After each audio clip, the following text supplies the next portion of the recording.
ఎర్ర చెరువులో అక్రమ కట్టడాల కూల్చివేత, 5 అంతస్తుల భవనం నేలమట్టం, చెరువుల్లో ఆక్రమణలపైన హైడ్రా కొరడ, వీటికి నిబంధనలకు విరుద్ధంగా అనుమతులు ఇచ్చిన హెచ్ఎండిఏ. మరి హెచ్ఎండిఏ అనుమతులు ఇచ్చింది కాబట్టి మరి హెచ్ఎండిఏ అధికారుల మీద కేసులు పెట్టిరా? ఇప్పుడు దగ్గర 3 బ్లాకులను కూల్చేసారు. నాకు యాక్చువల్గా దీని మీద కొంతమంది చెప్తే కన్సర్న్ ఆఫీసర్స్తో నేను కూడా మాట్లాడాను. అసలు ఏంటిది అని అంటే దీని మీద రకరకాలుగా చెప్తున్నాను. ఇది 134 సర్వే నెంబర్. ఈ 134 సర్వే నెంబర్లో ఎర్రకుంట అన్న ఒక చెరువు ఉన్నది. నేను మొన్న అమీన్పూర్కి వెళ్ళినప్పుడు సో ఆ ప్రాంతానికి కూడా వెళ్ళడం జరిగింది. సో ఇక్కడ లోకల్గా ఉన్న కార్పొరేటర్లు కానీ లీడర్లు చాలా పెద్ద ఎత్తున ఇన్ఫ్లుయెన్స్ చేసి ఆ ఎఫ్టీఎల్లోంచే రోడ్డు వేసుకున్నారు. ఆ రోడ్డుకి చివరన లహరి అని ఒక కన్స్ట్రక్షన్ జరుగుతూ ఉన్నది ఒక వెంచర్లో. దానికి కొన్ని సంవత్సరాలుగా రోడ్డు లేకపోవడంతో ఆగిపోయింది. ఈ రోడ్డుని కేవలం ఎలక్షన్ కోడ్ సమయంలో ఒక రోజులో రోడ్డు వేసేసి ఆ కన్స్ట్రక్షన్ కంప్లీట్ అయింది. మరి ఇప్పుడు రంగనాథ్ గారు ఆ లహరి కన్స్ట్రక్షన్ దాని మీద కూడా వాటిని కూడా కూలగొడతారా? వాటి మీద కూడా చర్యలు తీసుకుంటారా?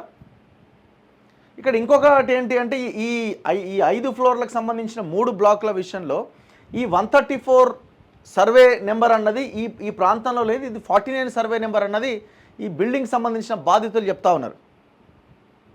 లేదు అది చెరువులనే ఉందని గవర్నమెంట్ చెప్తా ఉన్నది. ఆయన అధికారులు రంగనాథ్ గారు చెప్తా ఉన్నారు. ఆయన ఏడి శ్రీనివాస్ చెప్తా ఉన్నాడు.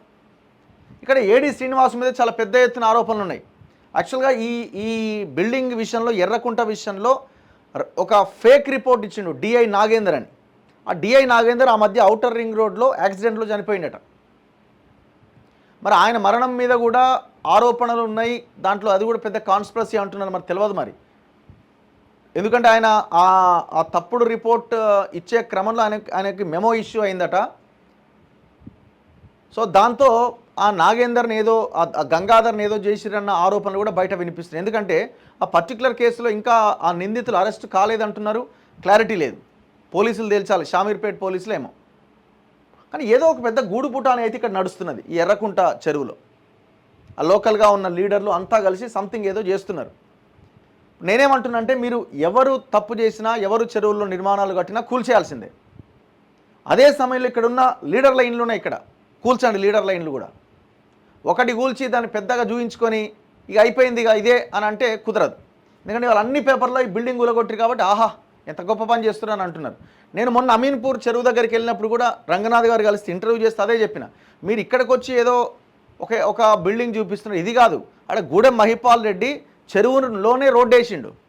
రోడ్డు వేసి లోపల బిల్డింగ్ కట్టిన ఆయన అనుచరులు అంతా కలిసి రోజు ఫార్చునర్ కార్లు పోతుండే లోపల ఏం చేస్తారో మరి దాన్ని కూల్చాలి కదా ఫస్ట్.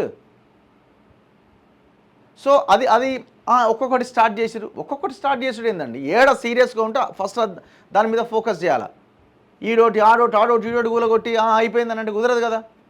అండ్ ఈ 134 సర్వే నెంబర్ మీద కూడా మనం ఇంకా పూర్తి డీటెయిల్స్ తీసుకోవాలి. ఆ డిఐ గంగాధర్కి సంబంధించిన మరణం సహజంగా యాక్సిడెంట్లో అయిన మరణమేనా, ఇంకేదన్నా జరిగిందా? చాలామంది లీడర్లు ఈ లోకల్గా ఉన్నటువంటి లీడర్లు ఈ 134 సర్వే నెంబర్లో చెరువు ప్రాంతం ఇక్కడ కాకుండా ఈ బిల్డింగ్ కూలగొట్టిన ప్రాంతం చూపించడానికి అసలు కారణాలు ఏంటి? ఇవన్నీ చాలా పెద్ద ఎత్తున నడుస్తున్న కొన్ని కోట్ల రూపాయల చేతులు మారినట్టుగా ఆరోపణలు ఉన్నాయి. కోట్ల రూపాయలు కొన్ని ఆడియోస్ ఉన్నాయి. అధికారులు ఏడి శ్రీనివాస్ వాళ్ళు కనీసం ఆన్సర్ కూడా చెప్పట్లే. మరి ఏం జరిగింది ఈ కేసులో? రాబోయే రోజుల్లో దీని మీద మనం ఖచ్చితంగా మాట్లాడదాం.